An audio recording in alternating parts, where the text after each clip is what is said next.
أستغفر الله العظيم الذي لا إله إلا هو الحي القيوم وأتوب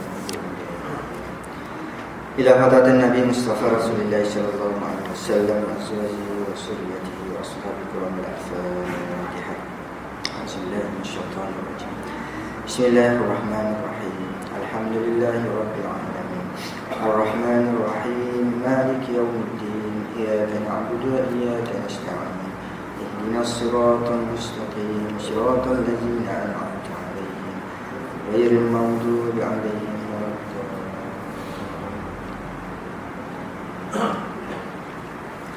السلام عليكم ورحمة الله وبركاته. الحمد لله رب العالمين نحمده ونستعينه ونستغفره ونعوذ بالله من شرور أنفسنا ومن سيئات أعمالنا من يهد الله فلا مضل له ومن يضلل فلا هادي له. أشهد أن لا إله إلا الله وأشهد أن محمدا عبده ورسوله. اللهم صل على سيدنا محمد وعلى آله وصحبه أجمعين. أما بعد فيا أيها المسلمون اتقوا الله وأوصيكم وإياي بتقوى الله فقد فاز المتقون. قال الله تعالى في كتابه العزيز بعد أعوذ بالله من الشيطان الرجيم يا أيها الذين آمنوا اتقوا الله حق تقاته ولا تموتن إلا وأنتم مسلمون. Sadaqallahul azim.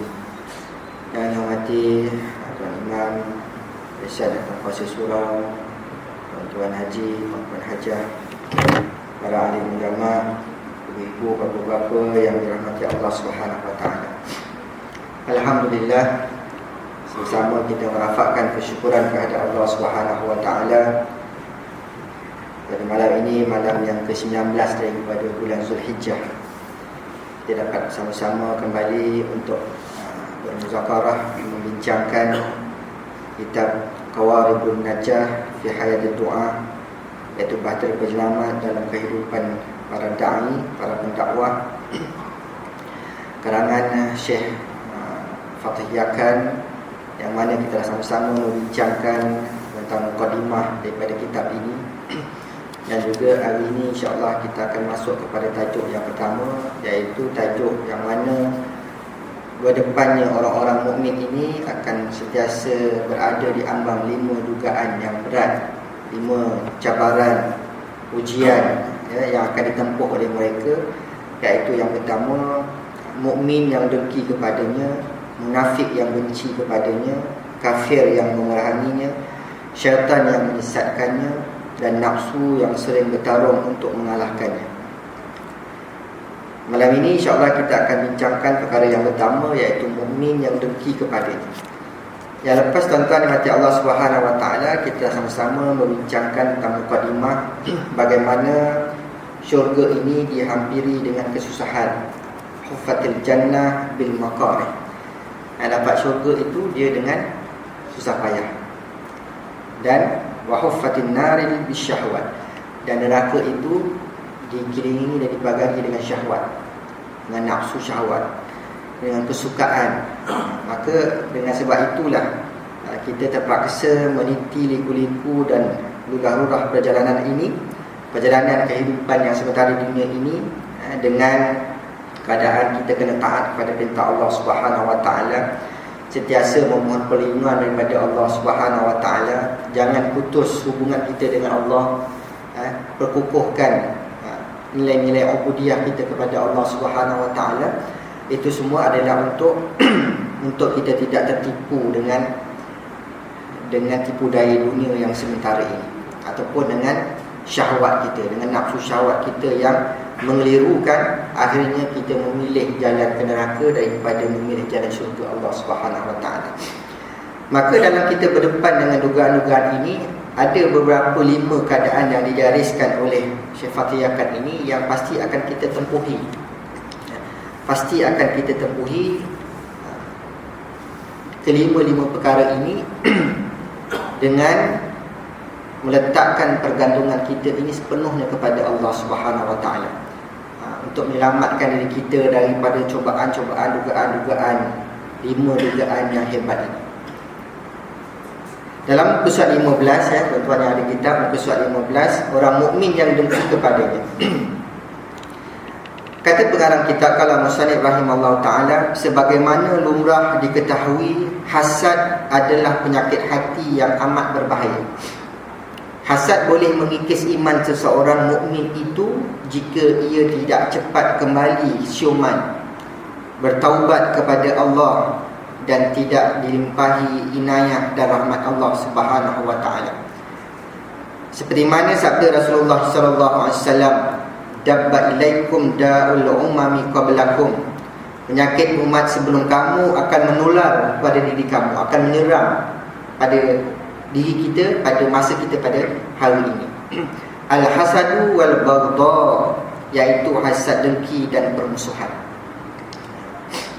Wal baghdha'u wal faliqah, permusuhan tersebut ialah pengikis atau pencukur. Amma ini la aqulu tahluku sya'ra walakin tahluku din. Kata Nabi SAW, aku tidak maksudkan ia mencukur rambut, tetapi yang aku maksudkan ialah ia mengikis agama. Nak menunjukkan bahawa hasad, dengki dan permusuhan ini suatu nilai keji yang mengikis agama, yang merosakkan integriti agama kita sebagai agama yang syumul, agama yang suci ini. Sebab tu malam ini kita sama-sama muhasabah. Kita hari ini kalau kita berdepan dengan orang mukmin yang dengki kepada kita ini, dia tidak lain daripada bertitik tolak daripada perasaan hasad, dengki, iri hati, nilai-nilai permusuhan yang wujud dalam hati ini. Kata Imam Nawawi dalam kitab Riyadhus Shalihin, kitab Riyadhus Shalihin macam-macam cetakan, ada 2 jilid, ada 5 jilid, ada sejilid tebal pun ada, dalam bab haramnya hasad ini, apa kata Imam Nawawi? Hasad ini ialah mengharapkan hilangnya nikmat dari seseorang, sama ada nikmat itu nikmat agama ataupun nikmat itu nikmat dunia. Ini hasad. Hasad itu ialah kita mengharapkan hilangnya nikmat orang. Hilangnya nikmat orang. Kalau kita nampak orang tu dapat nikmat, sama ada nikmat dia nikmat agama. Nikmat agama ni, dia berilmu pengetahuan, dia takutkan Allah, rajin beribadah, orang yang jujur, orang yang lurus. Ini yang nikmat agama yang Allah beri, hidayah, pintu hidayah. Macam tuan-tuan sekian kita semua ini, yang mengulangi rumah ke masjid, yang menjadi saksi kepada mata-mata orang semua bahawa kita ini adalah orang-orang yang beriman kepada Allah Subhanahu Wa Taala. Ini nikmat yang Allah Taala beri. Sebab itu kalau semua orang Taala beri nikmat kita dapat ni, penuh ni masjid ni. Bukan kat sini saja, kat mana-mana pun penuh. Kalau Allah Taala kurniakan nikmat ini, nikmat hidayah, taufik ni. Sebab tu yang lepas saya ada kata kita kena doa tiga keadaan. Kita kena sentiasa berdoa pada Allah. Kita nakkan taufik hidayah Allah, kita nakkan maghfirah Allah, kita nakkan rahmat Allah. 3 ni. Yang lain tu doa lah. Kita nak minta apa pun minta lah. Dalam semayang kita sujud kepada Allah Subhanahu Wa Taala satu hari semalam 17 rakaat, 34 kali kita sujud. Doalah pada Allah, ya Allah, ya Tuhan kami, kurniakanlah kepada kami taufik dan hidayah-Mu ya Allah, kepada seluruh jemaah kami ini, kepada seluruh penduduk di tempat kami ini. Itu adalah doa yang paling baik. Doa untuk semua, itu doa yang orang yang tidak ada hasad. Jangan kita, ya Allah, ya Tuhan kami, Kau berikanlah hidayah petunjuk pada kami yang ada kat surau ni je ya Allah. Yang lain tu biar dia mampu lah Tuhan. Itu dia tak baik dah kan. Yang lain tu biarlah dia tak dapat hidayah Kau, tak apa ya Allah, asalkan kami dapat hidayah-Mu. Itu niat doa dalam sujud bagi orang yang ada hasad. Sebab itu kita doa pada Allah dalam sujud kita tu kan, dapat taufik hidayah untuk semua penduduk kita di sini. Satu. Yang kedua, kita minta keampunan maghfirah Allah. Ya Allah, Kau kurniakan kepada kami maghfirah-Mu, keampunan-Mu ya Allah kepada seluruh saudara-saudara kami di tempat kami ini. Dan minta rahmat Allah Subhanahu Wa Taala. 3 perkara itu kita minta agar kita ini tergolong dalam golongan orang-orang yang dapat taufik dan hidayah Allah. Ini nikmat agama ini yang tak semua orang dapat nikmat ini. Yang kita bimbangkan, takut kita survey kat kedai makan lebih ramai jemaah kat kedai makan tu daripada yang datang sembahyang maghrib berjemaah. Itu mereka-mereka yang terkeluar daripada nikmat Allah SWT. Tapi orang-orang yang terkeluar daripada nikmat Allah SWT ni jarang orang sakit hati, tuan-tuan. Kan?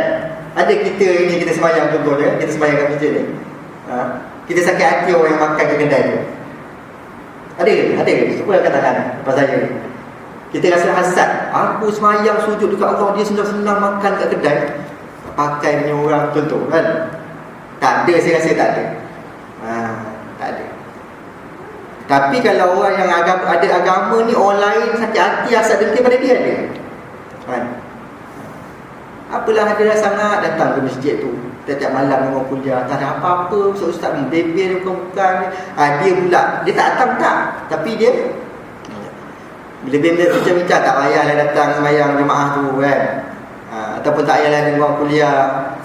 Dia pula jadi menghasut orang agar dia suka lihat kalau rumah Allah Ta'ala ini tidak dikunjungi. Ini mukmin yang tak dapat hidayah Allah. Ataupun dia suka melihat hilangnya nikmat pada seseorang itu, hilangnya nikmat dunia.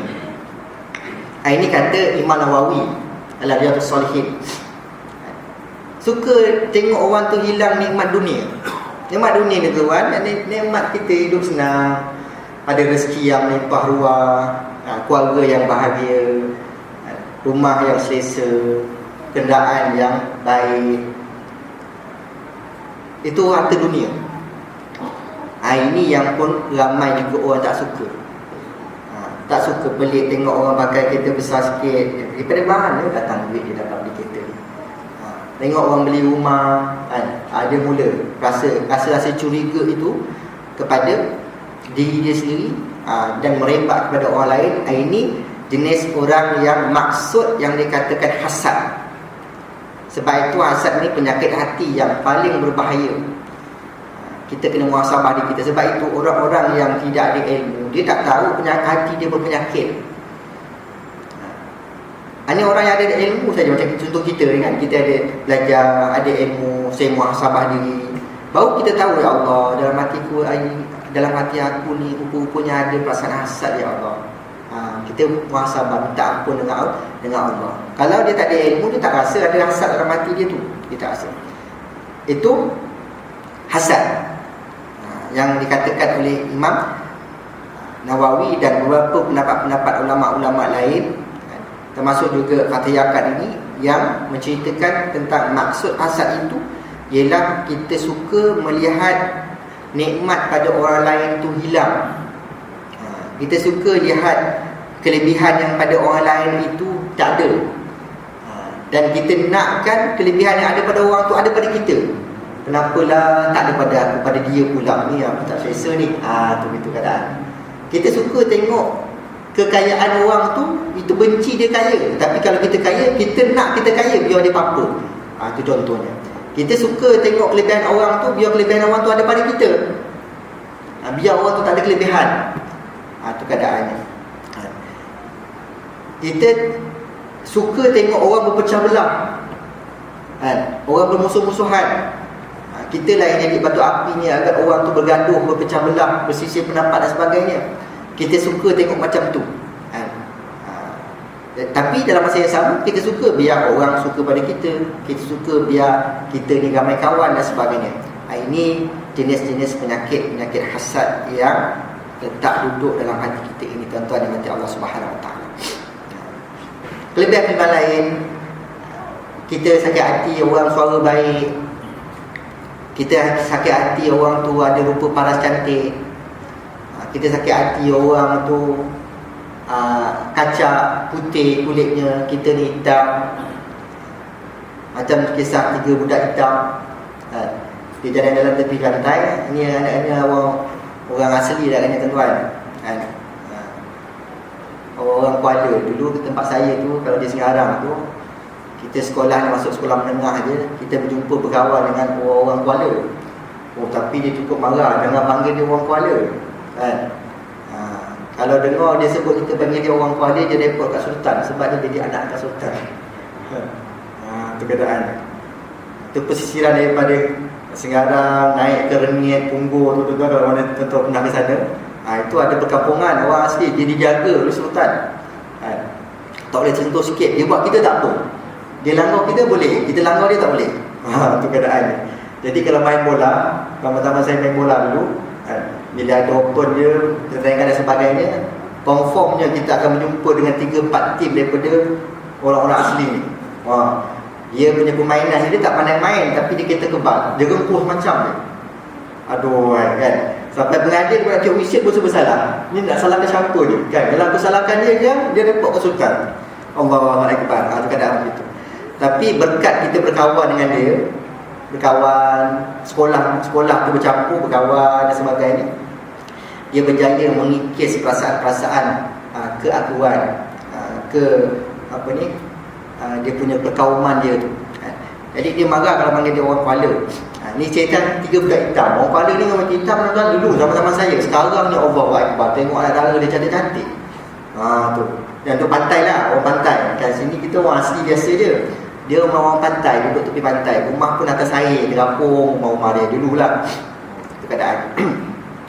Jadi dia berjalan tepi pantai 3 orang ni. Tiba-tiba salah seorang daripada kawan dia tersepak botol. Tengok botol tu cantik, bertutup pakai kabus. Maka salah seorang daripada dia pun buka. Tengok botol tu cantik, tak ayam apa agaknya, air kasbet ke apa kan. Dia pun buka, keluar berasap botol tu, keluar jin daripada botol tu. Keluar jin. Kata jin tu, siapa yang buka botol ni? Kata jin tu. Dah budak 3 ekor dia takut. Budak hitam 3 orang ni takut kan? Takut kan? Tengok jin tu keluar, siapa yang buka botol ni kan? Yang 3 dia tunjuk dia tunjuk dia. Lepas tu jin kata, aku nak ucapkan terima kasih. Aku dah duduk dalam botol ni 20 tahun. Kata dia, aku dipenjarakan oleh manusia, duduk dalam botol 20 tahun. Dan aku bernazar, siapa yang bebaskan aku daripada botol ni, aku akan tunaikan permintaan dia. Kata jin tu. Kamu 3 orang ni, kamu nak minta apa? Kau cakap je, aku akan tunaikan permintaan kamu. Budak hitam nombor 1, jin tu tunjuk. Kata budak hitam tu fikir apa aku nak minta. Kita cakap dengan jin tu, aku nak minta aku ni jadi budak tukarkan kulit aku kepada kulit orang putih. Anak hitam bodoh ni kan. Kata jin, tak ada masalah, no problem, boleh. Jin tu asapkan dia sikit, jadi putih handsome pula daripada orang hitam tu. Itu jin tu tanya orang yang nombor 2, kau ni yang nombor 2 nak apa permintaan? Kata budak nombor 2 tu, aku nak macam kawan aku juga putih, tapi aku lebih handsome daripada dia. Kata budak nombor 2 tu kan, lebih handsome, lebih putih daripada dia, lebih kacak lagi. Kata jin tu, no problem, boleh. Jin tu asapkan dia putih, jadi warna putih, handsome lagi kacak. Dia tanya nombor 3, kau nak apa? Kata dia fikir-fikir, aku nak macam kawan aku juga, putih, handsome, kacak, dan lebih kacak lagi pada yang handsome ni. Kata jin, kalau macam itu tak boleh. Kata jin tu, kalau macam tu tak boleh. Aku tak boleh tunaikan permintaan kau yang berkali ganda ni kan. Kalau nak putih boleh putih, handsome, kacak boleh. Tapi nak putih, handsome, kacak, campur-campur gigi kacak, lebih kacak lagi kan, tak boleh. Kau minta yang lain lah. Alamak, I tak boleh pula. Macam mana ni? Macam ni lah, aku minta kau hitamkan balik 2 orang kawan aku. Dia kata, minta hitamkan balik kawan aku yang 2 orang ni. Kata jin tu, no problem, boleh. Jadi hitam balik kan. Jadi 3-3 asal jadi hitam, tak apa-apa. Jin tu pun belam, dia pun tak apa-apa daripada jin tersebut. Tuan-tuan, moral of story cerita ni apa dia kan? Sebab penyakit hasad. Dia tengok orang tu cantik, dia nak lebih cantik daripada orang. Lepas tu dia tengok tu cantik, dia nak lebih cantik, tak dapat. Baik kau hitam sama macam aku. Biar sama-sama tak dapat. Dalam masyarakat kita ada tak orang macam tu? Ada.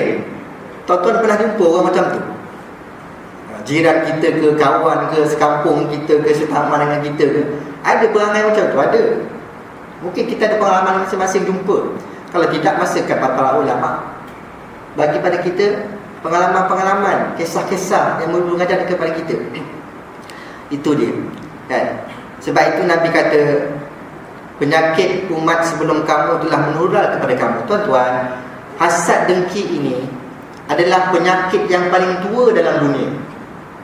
Hasad dengki ini penyakit yang paling tua dalam dunia. Malah penyakit ini sebelum kat dunia lagi, dekat syurga dah ada penyakit ini. Apa dia? Iblis.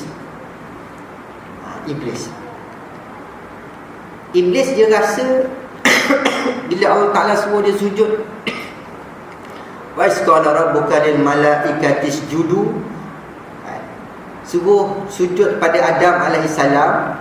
Iblis kata, mana boleh macam ni, kan? Kau jadikan dia daripada tanah, kau jadikan aku daripada api.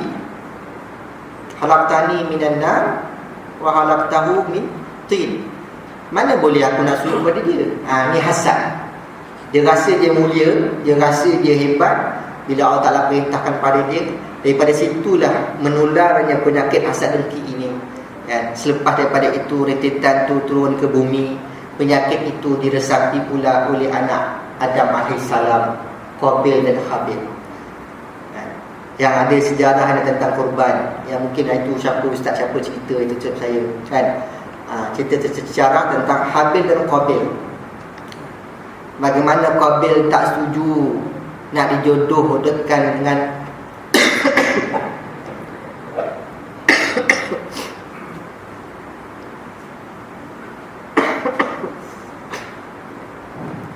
tak setuju nak dijodohkan dengan Labuda, kerana Labuda ni tak cantik. Dia nak kahwin dengan adiknya Iklimah yang lebih cantik. Tapi Allah Ta'ala dah takdirkan hukum ketika itu kahwin bersilang, kan? Kita semua tahu dah kisah ni. Akhirnya Qabil tak senang, persembahkan korban. Habil bawa korban binatang, Qabil ni bawa korban ternak, tumbuhan, tanaman. Tapi dengan tak ikhlas pada Allah Subhanahu Wa Taala, akhirnya korban Habil diterima.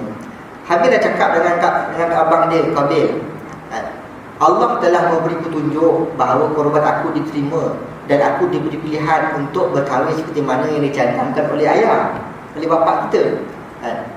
Tak boleh, aku tak puas hati, aku pasti akan membunuhmu suatu hari nanti. Nampak? Niat kerana apa? Hasad.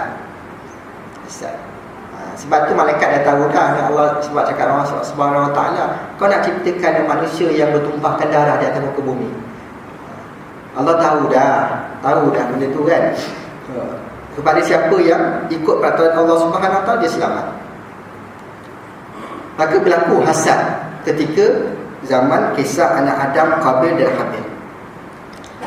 Selepas daripada zaman Nabi Adam sampai kepada zaman Nabi Ibrahim. Ini beberapa kisah lah, saya petik-petik secara ringkas dia, tuan-tuan nak tengokkan sejarah tersusul galur hasad ini. Zaman Nabi Ibrahim, hasad juga ada pada diri hati itu, cemburu itu ada pada isi dia Sarah, yang ketika itu tak mampu nak melahirkan anak ketika itu. Maka dia cemburu kepada madu dia Hajar, yang menyebabkan Ibrahim terpaksa bawa Hajar keluar daripada perkampungan, letakkan Hajar di Mekah Al-Mukarramah bersama dengan anaknya Ismail. Sebab bimbang kecemburuan Hajar ini, hasad iri hati yang ada pada Hajar ini, bimbang takut berlaku lagi peristiwa-peristiwa yang tidak diingini. Maka dia bawa keluar, selamatkan Siti Hajar bersama dengan anaknya Ismail. Berlaku di mana zaman Nabi Ibrahim juga ada sejarah tercatat dalam sejarah adanya tumbuh penyakit hati di dalam hati Siti Sarah. Keadaan tuan-tuan yang mati Allah Subhanahu Wa Taala, berlarutan Nabi sebelumnya, dia sebenarnya Qabil itu dia terpisah, kan? Dia dibuang oleh bapa dia, kan? Dibuang. Maka dia kehidupan dia itu daripada keturunan dia itu sampai kepada Nabi Ishak. Nabi Ishak ada dua anak, Is dan Yaqub. Itu yang kita kenal Nabi Yaqub tu. Is ni pun dia pun sakit hati juga, ada perasaan hasad juga. Sebab dia kata Ishak ada bapa dia ni pilih kasih, lebih sayang kepada Yakub, sehingga niat dia nak bunuh Yakub. Yang Yakub menyedari hakikat itu, berhijrah, melarikan diri pada waktu malam, selamatkan diri dia. Pun berlaku juga sejarah hasad keadaan. Bukan makna yang lari itu salah. Ingat tu Hajar lari, Ibrahim bawa keluar Hajar, bukan makna Hajar salah. Tidak. Nak menyelamatkan daripada kecemburuan yang memuncak ini, menyebabkan boleh sampai ke peringkat membunuh, menghilangkan nikmat langsung di atas muka bumi ini. Sampai pada Yakub ada 10 orang anak. Dalam sejarah Nabi Yusuf AS dalam Al-Quran tercatat kisah bagaimana Bunyamin dan adik-beradik dia berasa hasad pada Yusuf ini. Selama Yusuf cerita kepada bapaknya, Isqala rabbuka lil malak. Ustaz, dikata ini yang dia lihat 11 bintang bulan sujud kepada dia itu. Tak ingat saya. Isqala Yusufu li abihi ya abati inni ra'aitu ahada asyara kawkaban was-samsa wal qamara ra'aituhu lisajid. Dia tengok bulan, cerita kepada bapak dia. Bapak dia kata, kau jangan cerita kepada adik-adik kamu. Maka adik-adik dia mengesan bapak dia Yakub sayang kepada Yusuf, dia cantik, molek, comel anak kecil ni. Maka berlaku juga hasad di kalangan adik-beradik dia. Campak Yusuf dalam lubang kolam, pergi buta. Diselamatkan Yusuf dalam kisah yang panjang. Selama 40 tahun Yusuf, daripada tarikh dia mimpi melihat bintang dan bulan sujud kepada dia, 40 tahun dia berada dalam keadaan buangan, dalam keadaan dugaan ujian oleh Allah SWT, termasuk dipenjarakan. Barulah dia dapat tahta kerajaan Mesir ketika itu, setelah 40 tahun bersabar. Itu keadaan. Tapi Yusuf ni Nabi, kalau dia ada pasangan hasad, dah tentulah dia akan penggal diri adik-adik dia ni. Bila datang nak minta rezeki, kan, apabila musim kemarau yang panjang, tanah-tanaman tidak menjadi dan sebagainya. Dah ada dalam sejarah surah Yusuf itu bagaimana nama takbir negara menjaga ekonomi negara. Dah ada cerita dah. Tapi tak ramai orang mengambil pengajaran daripada peristiwa-peristiwa tersebut. Tentang dimati Allah SWT, itu kisah Yakub apabila ada anak Yusuf dan adik-beradik dia berusaha hati pada dia. Begitu juga berlaku pada Nabi Daud ketika tentera Talut. Talut ini bagus, tapi dia melihat Daud itu sebagai ancaman kepada dia. Mula ada rasa tak senang hati sebab Daud ini diterima oleh rakyat, kan, disukai oleh masyarakat. Talut rasa terancam. Muncullah dia ini dipimpin oleh Allah SWT. Dia menyedari bahawa Daud itu adalah utusan Allah, yang Allah Ta'ala utuskan kepada mereka ketika itu kaumnya untuk memimpin ke jalan keretaan Allah SWT. Timbul juga perasaan hasad sampai zaman Nabi Muhammad SAW. Zaman Nabi, orang-orang kafir Quraisy pun hasad dengki pada Nabi. Abdullah bin Ubay pun, bapa kepada munafik, pun dengki kepada Nabi sebab populariti dia hilang. Asalnya Abdullah bin Ubay ni akan dinaikkan raja, diangkat sebagai raja oleh penduduk Madinah. Kerana dia munafik, dia orang sana pun tak berapa sangat, orang sini pun tak berapa sangat. Orang tengok dia tu, boleh gunalah ni orang terkenal. Padahal munafik. Tapi apabila keadaan datang Islam, penduduk Madinah ketika itu memeluk agama Islam, melihat Islam ni sebagai satu agama. Ketika itu, tuan-tuan, sejarah, kalau kita baca sejarah, penduduk Madinah ketika itu dia bukan beragama Islam, tetapi dia menganuti pahaman dan pemikiran cara hidup orang Yahudi. Dia ikut cara hidup Yahudi, tapi dia tak ikut agama Yahudi. Dia ikut cara hidup Yahudi saja. Akhirnya mereka mendapat petunjuk Allah SWT bahawa Islam ini agama yang betul, agama yang benar. Maka apabila ramai-ramai orang-orang Madinah masuk Islam, memberi kegusaran kepada Abdullah bin Ubay, apatah lagi Nabi berhijrah ke Madinah, ya, dibuatkan masjid, ditakhirkan saudara-saudara Ansar dan Muhajirin. maka Abdullah bin Ubay antara orang yang paling tidak senang dengan keadaan situasi ketika itu.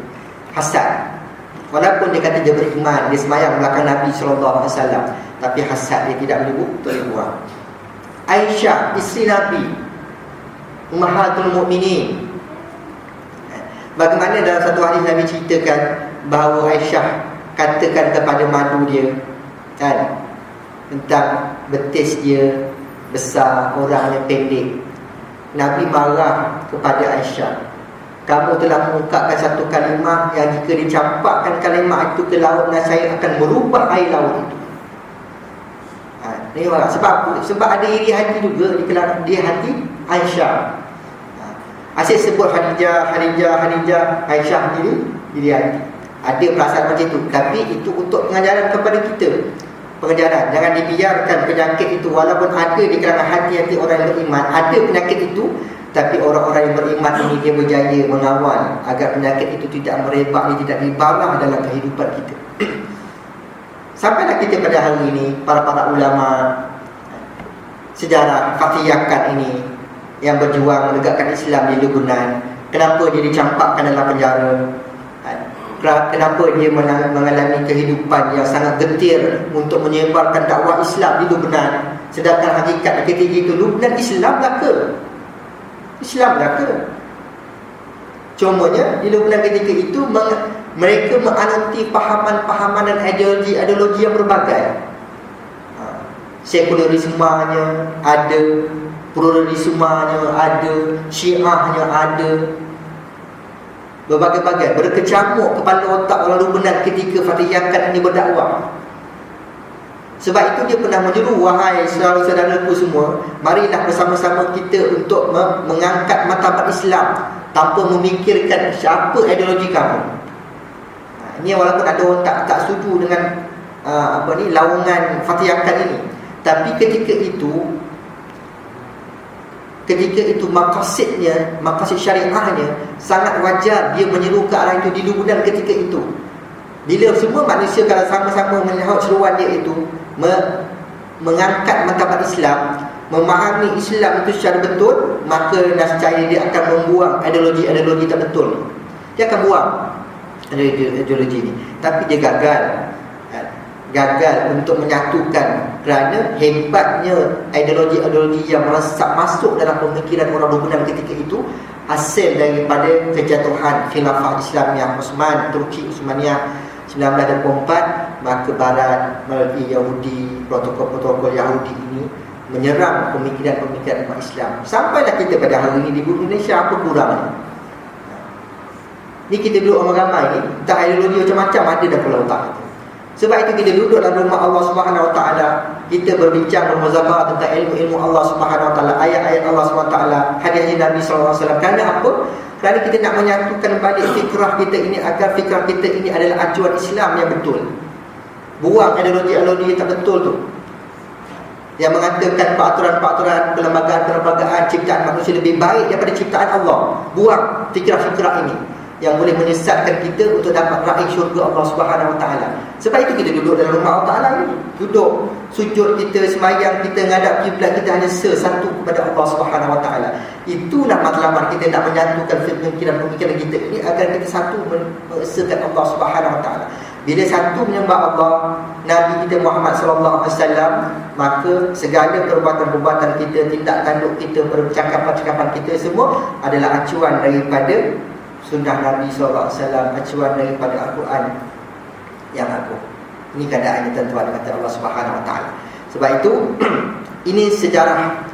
Apabila adanya dakwah-dakwah untuk mengajak manusia kembali kepada syariat Allah Subhanahu Wa Taala, berpegang teguh kepada ajaran Islam, pasti akan ada di kalangan manusia orang-orang mukmin khususnya yang disebut oleh Fathiyakat ini, akan ada orang mukmin yang dengki kepadanya. Dengki. Ini keadaan.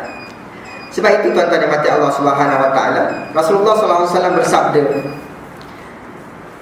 "Ma zibani ja'iani ursila fi zaribatin ghanamin fa afsadilaha minal hirsi 'alal mal wal hasadi fi dinil muslim wa innal jasada la ya'kulunal hasanat kama ta'kulun narul khatam." Kita biasa dengar hadis ini tentang Allah Subhanahu Wa Taala, hadis riwayat Tirmizi. Bencana melepaskan 2 ekor serigala lapar di dalam kandang kambing tidak lebih besar daripada bencana yang menimpa pegangan agama seorang Muslim dari sifat serakah terhadap harta, tamakkan harta dan hasad dengki. Sesungguhnya sifat hasad dengki itu memamah segala kebaikan seperti api menjilat kayu api, menjilat kayu yang kering.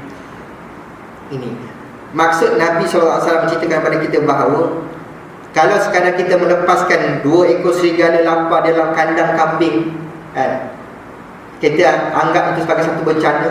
Dia bencana lebih besar lagi menimpa masyarakat kita kalau ada dalam masyarakat kita itu orang-orang yang menjadi hamba kepada harta dan hasad dengki berbahagia dalam hati. Ini satu bencana yang lebih besar. Sebab itu kita duduk jadi hamba Allah, kita sujud kepada Allah Subhanahu Wa Taala untuk membersihkan hati-hati kita. Hati ini suatu benda yang cukup sukar untuk kita bersihkan. Cukup sukar. Baru-baru ni tuan-tuan, saya jumpa seorang hamba Allah umur dah 60 lebih tahun dah, bekas pesara polis.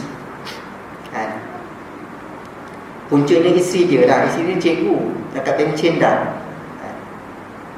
Mengadu masalah rumah tangga dia. Anak-anak dah besar-besar belaka. Dia ada 2 isteri. 2 isteri. Anak daripada isteri pertama ni, kalau dia dapat cucu, dia dapat anak. Dia dapat anak, dapat dah cucu. Begitu keadaan. Faham tak? Berbanyak isteri kedua dia sama gaya dengan anak-anak dia. Bila anak dia dapat cucu, kan, anak dia dapat anak saudara. Begitu keadaan. Umur 60 lebih. Apa masalah dia? Masalahnya syirik kepada Allah Subhanahu Wa Taala. Dia pakai cincin dekat jari manis ni tuan-tuan. Cincin itu daripada Indonesia, cincin berlian, emas berlian, yang harganya RM7,000. Harga cincin tersebut, yang dalam mata dia tu ada gambar Radin. Tak Radin apa, wallahu alam. Radin Sunan Wali Jawa ke apa, wallahu alam lah, saya tak tahu. Tak pernah ditanggalkan dalam 40 tahun yang lalu.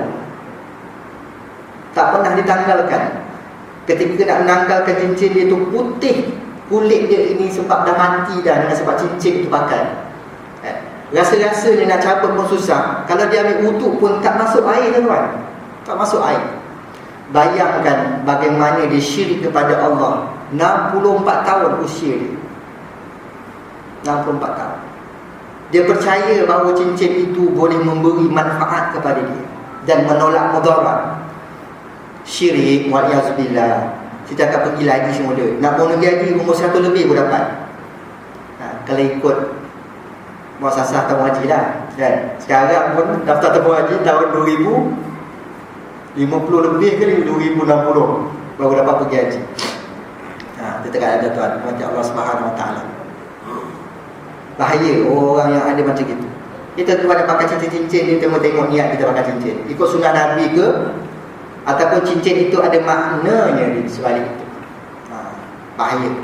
Sebab bila syirik ni duduk dekat api neraka tangga yang kedua selepas daripada munafik. Min darki asfali minan nar. Al-munafiqun innal munafiqun, itu orang munafik itu duduk dekat neraka al-hawiyah, neraka paling bawah dalam api neraka. Kawah api neraka. Tempat yang kedua musyrik, orang musyrikin, orang Islam tapi syirik dengan Allah Subhanahu Wa Taala. Ini hati penuh hasad dengki, penuh hasad, penuh hasad. Kalau dulu masa dia muda-muda tu hamba Allah ni, sebut je nama dia, semua orang kenal. Kalau kat Sepang ni, satu Sepang, satu Selangor kenal nama dia, kan? Gangster-gangster semua selut dekat dia. Polis, kan? Semua selut dekat dia. Itu keadaannya. Sebab apa? Dia rasa dia gagah. Dia rasa dia ada kelebihan daripada apa-apa yang dia amalkan. Lepas tanggalkan cincin tu, ada lagi ustaz cincin-cincin kat rumah, simpan dalam rumah. Allahu Akbar, tuan-tuan. Betapa syirik dia. Macam mana dia nak pulihkan balik kesyirikan daripada Allah SWT. Suruh taubat susah, nak suruh taubat. Taubat, macam mana nak taubat? Taubat pun tak tahu. Wa'alaikum salam, tuan-tuan dimati Allah SWT. Kita bimbang perkara-perkara ini berlaku pada diri kita. Sebab itu Tidak ada bencana yang paling besar melainkan orang yang tamakkan harta dunia ini dan adanya pasal rasa dengki bermahadalia dalam diri dia. Sebab itu hal hasadu ya'kulul hasanat kama ta'kulun narul hatab. Hasad itu dia memamah segala kebaikan. Segala kebaikan kita, apa yang kita buat, kalau ada pasal hasad, habis. Seperti mana dia api memakan kayu kering. Ini keadaannya. Memang kalau kita ada amal-amal, kita dah pergi haji 2-3 kali, pergi umrah 4-5 kali, tapi masih ada hasad dalam hati ini, maka segala amal-amal yang lepas tu lawa habis. Fa'iyazubillah. Sebab itu tuan-tuan, saya selalu sebut muhasabah diri saya dan tuan-tuan sekalian. Tahun ni hampir 30,000 rakyat Malaysia pergi menunaikan haji. Katanya mereka duduk dapat haji akbar tahun ini, wukuf pada hari Jumaat. Allahu Akbar. Sungguh susah nak dapat wukuf hari Jumaat ni. Sungguh sukar. Masa saya pun dulu hari Sabtu wukuf. Dapat solat terakhir dia hari Jumaat dekat Masjidil Haram. Lepas tu lepas solat Jumaat semua dah keluar. Tapi hari Sabtu bagi target-target ya Allah dapat hari Jumaat, tak dapat juga. Maka mereka-mereka ini semua didoakan dapat haji yang mabrur. Haji yang mabrur. Ini depan-depan saya yang haji ni kan. Mabrur ke mabrur? Haji yang mabrur ini haji yang diterima oleh Allah Subhanahu Wa Taala, yang mereka ini balik dia daripada menunaikan haji dia akan istiqamah dalam melaksanakan segala perintah Allah dan meninggalkan segala larangan Allah. Istiqamah. Qul amantu billah sumastaqim. Beriman pada Allah kemudian kamu istiqamah. Ini haji mabrur. Nah, saya bila dia sampai ke Malaysia ini, tuan-tuan pada Allah Subhanahu Taala, sampai ke rumah, daripada dia melayan tetamu dengan dia sembahyang berjemaah, dia akan tinggalkan tetamu dengan cara yang baik untuk dia sembahyang berjemaah. Ataupun paling tidak dia akan sembahyang berjemaah bersama-sama tetamu dia di rumah. Dan dia tidak akan tinggal solat fardu berjemaah. Dia tidak akan lakukan dosa-dosa, kelalaian-kelalaian, maksiat-maksiat mungkar lain. Ini haji yang mabrur. Bermakna kalau 20 tahun yang lalu 30,000 setiap tahun rakyat Malaysia pergi haji, balik dengan bawa haji yang mabrur, 30 kali 20 kita ada 600,000 lebih kurang. Betul? 600,000 ke 60,000? Ustaz, nanti berapa saya? Kalau 1 tahun 30,000, kalau 20 tahun 30,000 kali dengan 20 tahun ada 600,000. 600,000 tuan-tuan. Haji yang mabrur. Nasaya Kota Rezat ini suruh kita saja ni, kalau ada yang haji kat Kota Rezat pun dah penuh dah. Itu keadaan. Tapi kita saksikan, tengok orang yang balik haji, orang yang dah pergi haji, bagaimana keistiqomahan dia dalam ketaatan pada Allah, meninggalkan segala larangan oleh Allah Subhanahu Wa Taala. Ini hakikat yang kita boleh muhasabah diri kita, aku ni dapat haji mabrur ke tidak. Tu sebagai contoh. Haji apa tu? Tuan-tuan dimati Allah Subhanahu Wa Taala. Saya ambilkan sikit kita punya ni sampai sinilah. Tapi perbahasan tentang hasad ni panjang lagi dalam perbahasan yang pertama. Orang mukmin yang dengki kepadanya ini ialah orang-orang yang hasad. Hasad ni yang sewaktu kali ada 3. Yang pertama hasad. Hasad ini yang seperti mana saya kata tadi ialah dia mengharapkan hilangnya nikmat pada seseorang, sama ada nikmat agama ataupun nikmat dunia. Hilang pada orang tu, dapat pada dia, tak apa. Ini hasad. Ada yang kedua, dia lebih kurang macam tu juga, ribdah. Ribdah ini iri hati. Dia iri hati. Dia iri hati macam mana? Iri hati macam mana orang tu kaya tapi dalam masa yang sama dia orang kau kaya, aku pun nak kaya juga. Ni ribtah namanya. Dia iri hati juga, lebih kurang adik-beradik juga dengan hasad ni, tapi tak serupa. Dia iri hati orang tu macam mana orang tu pandai, macam mana orang tu kaya, macam mana orang tu beragama, dia iri hati. Tapi dalam masa yang sama tidak ada perasaan biar nikmat orang tu hilang. Kan? Aku iri hati kat dia tu. Tapi tak apalah, kerana dia orang Melayu Islam, dia dah dia kaya, tak apa. Dia begitu, dia kurang itulah. Dia iri hati juga, tapi tak sampai tahap dia nak menghilangkan kenikmatan orang. Tak sampai berdoa, tak sampai berusaha hilangkan nikmat orang tu. Ini nama dia ghibtah. Yang ketiga, nama dia munafasah. Munafasah ini, tu pun. Yang ghibtah ini hukumnya harus. Yang hasad hukumnya haram. Termasuk dalam dosa besar hasad ini. Ghibtah ini hukumnya harus. Maknanya boleh iri hati pada orang, tapi jangan sampai kita iri hati pada orang tu sampai kita berusaha menghilangkan nikmat orang yang ada pada orang tu. Nikmat pangkat dalam kerajaan ni tuan-tuan, kan? Macam mana boleh dapat anugerah cemerlang APC ni, kan? Aku yang kerja 6 tahun ni, dia kerja 3 tahun ni dapat, tak boleh jadi ni. Dia rasa biar nikmat orang tu tak ada. Mulalah fitnah sana fitnah sini, kan? Dia merenggangkan hubungan baik orang tu dengan bos dia dan sebagainya. Akhirnya bila pecah, puas saja aku, puas saja, kan? Ada rasa betul. Ini hasad. Ini hasad. Wa'azubillah lah, tak ada pada hati-hati kita. Yang ketiga, munafasah. Munafasah ini ialah sama juga, dia iri hati, tetapi dia munafasah. Munafasah ini dia nak bersaing. Kau boleh kaya, aku pun boleh kaya. Kau boleh meniaga, aku pun boleh meniaga. Kau boleh pandai, aku pun boleh pandai. Kau boleh pergi sembahyang berjemaah kat masjid tiap-tiap waktu, aku pun boleh bersaing. Dia nak bersaing secara sihat, tanpa memusnahkan nikmat orang itu, tanpa menyebarkan fitnah, tanpa membuat perkara-perkara lain. Tapi dia bersaing secara senyap. Kau boleh dapat, aku pun boleh dapat. Kau manusia, aku pun manusia. Dia positif. Positive thinking ni. Dia cuba berusaha. Ini munafasah. Hukumnya harus selagi mana mengikut patuh syariat.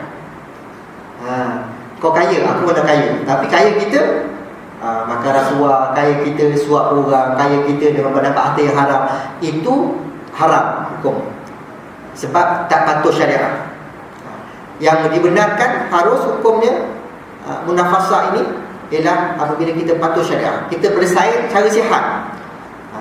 Bila bersaing secara sihat, kita berniaga, ini berniaga, kan? Tak maaf tuan-tuan, tu kan datang depan tu macam-macam tu saya cerita. Macam-macam cerita saya dengar. Kan? Kita hidup bermasyarakat, kan? Macam-macam cerita kita dengar. Tapi banyak orang-orang yang istiqamah, beribadah, berdoa pada Allah, insya-Allah dia akan dipelihara oleh Allah Subhanahu Wa Taala.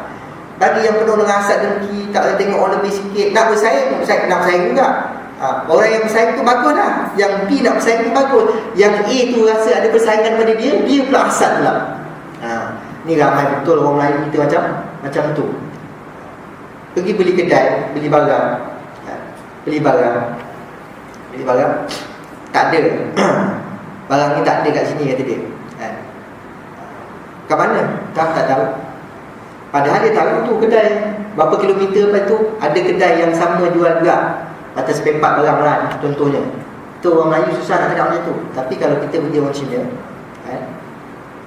saya dah ada beberapa buah kedai dekat Dengkil tu kan. Dalam bab saya betulkan kereta lah. Saya pergi, rosak ni kata saya. Kata saya, ni rosak lah, cuba tengok. Ini bukan saya punya pakaran lah. You pergi kedai sana. Kat mana? Tu kadang tu meluk sini, dia bagi plan. Tulis lagi dekat kertas. Ya, you cakap, I suruh pergi sana.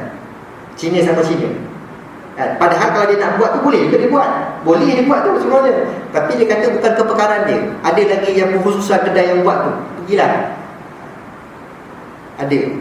Kedai hardware pun sama juga. Kalau kita tak ada, kat mana ada, dia akan tunjuk kedai dia.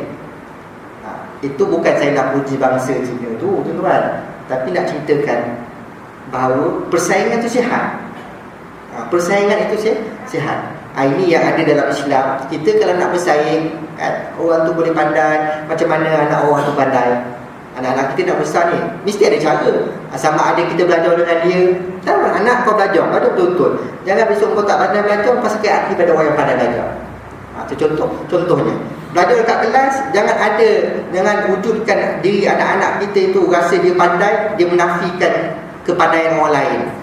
Biar dia belajar sama-sama. Kau nak dapat 5A sama-sama, sama-sama belajar 5A. Belajar betul-betul. Kawan-kawan tak tahu, tunjukkan pada kawan tersebut. Biar dia bersaing saya sihat. Jangan kita ajar anak kita rasa tamak, rasa pada anak kita, rasa dia hebat dan sebagainya. Apabila dia besar, inilah masalahnya. Apabila anak kita dapat 5A akan datang ni tuan-tuan, tapi anak-anak itu terlepas pandang dari didikan agama. Jiwa roh dia jauh dengan surau orang masjid, maka dia membesar pandai, masuk asrama, masuk sebagainya, tapi dia dapat ilmu dunia, dia tak dapat ilmu akhirat. Dan pula kita mak bapak kita sebagai ibu bapa, kita terlepas pandang. Itu keadaan. Jadi biarlah dia bersaing dengan dunia, dapat akhirat pun sama. Itu yang lebih baik. Sebab kita akan mati kita akan tinggalkan anak. Adakah anak kita itu nanti akan mampu untuk menguruskan jenazah kita? Setidak-tidaknya jadi imam solat jenazah. Itu keadaan. Jadi tuan-tuan yang mati Allah Subhanahu Wa Taala sekali itu dah untuk malam ini. Banyak lagi perbahasan ni. Kita pun tak tahulah bila akan habis dengan perjumpaan kita sebulan sekali. Tapi insya-Allah kita akan meneliti satu bait demi satu bait ayat-ayat yang dikarang oleh ulama mutabak ini. Mudah-mudahan kita dapat manfaat. InsyaAllah kita berhenti pada mutusat yang ke-16 daripada hadis riwayat Tirmizi itu. Kita akan sambung akan datang pada para duat menyeru manusia ke jalan Allah Subhanahu Wa Taala, khasnya yang mendapat sambutan baik. Ini pun pendakwah akan berdepan dengan orang-orang yang dengki pada dia, hasad pada dia, hanya semata-mata dia menyeru orang arah kebaikan. Ajak orang kebaikan pun ramai orang tak suka. InsyaAllah kita akan kupas akan datang dengan izin Allah Subhanahu Wa Taala. Ada pertanyaan?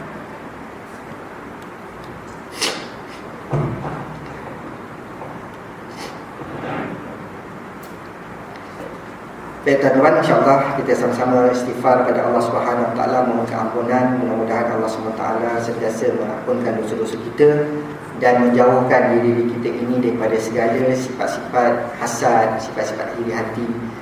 Kena ubah sikit-sikit. Memang ada pada orang kan, semua ada. Pada saya, pada tuan, memang semua ada bintik-bintik noda ini. Tetapi apabila kita beriman kepada Allah, kita mengharapkan rahmat, maghfirah dan taufik hidayah Allah, insya-Allah bila datang perasaan itu kita buang. Astaghfirullahalazim, ya Allah, kau jauhkan aku daripada perasaan hasad dan kini, ya Allah. Itu kata. Ya.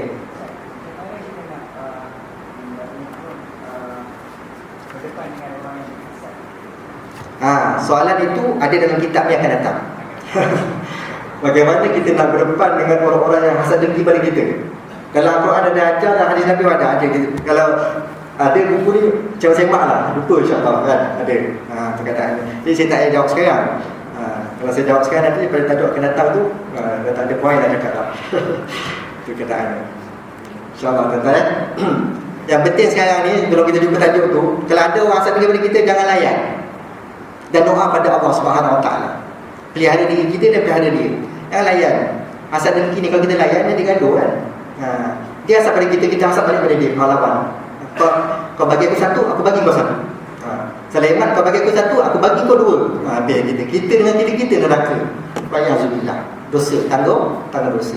Jangan layan dan kita doa pada Allah Subhanahu Wa Taala. InsyaAllah selamat kita dunia akhirat, insyaAllah.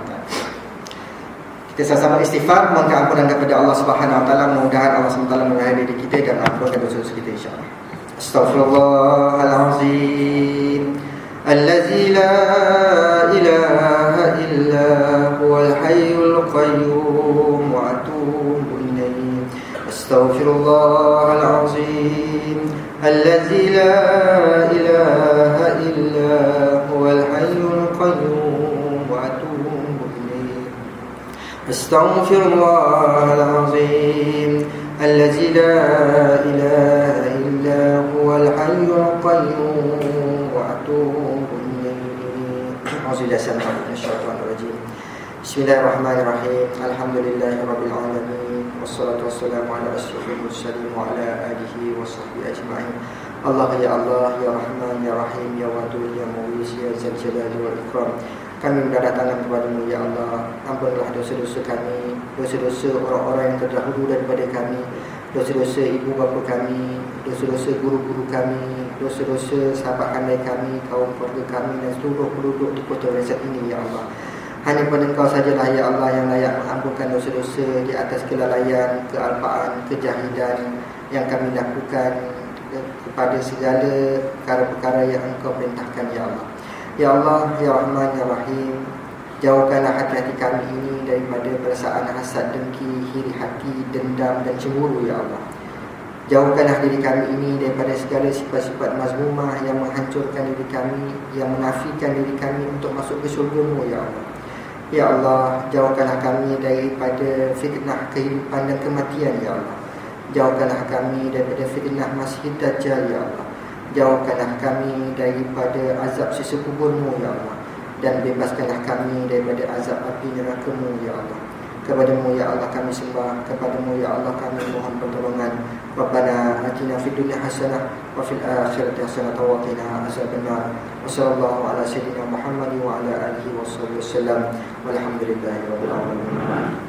Subhanakallahumma wa bihamdihi, subhanakallahumma wa bihamdika, asyhadu an la ilaha illa anta, astaghfiruka wa atubu ilaik. Subhanakallahumma wa bihamdihi, subhanakallahumma wa bihamdika, asyhadu an la ilaha illa anta, astaghfiruka wa atubu ilaik. Bismillahirrahmanirrahim. Wal 'asri innal insana lafi khusr illa allazina amanu wa 'amilus solihat wa tawassaw bil haqqi wa tawassaw bis sabr. Sadaqallahul azim. Assalamualaikum warahmatullahi wabarakatuh.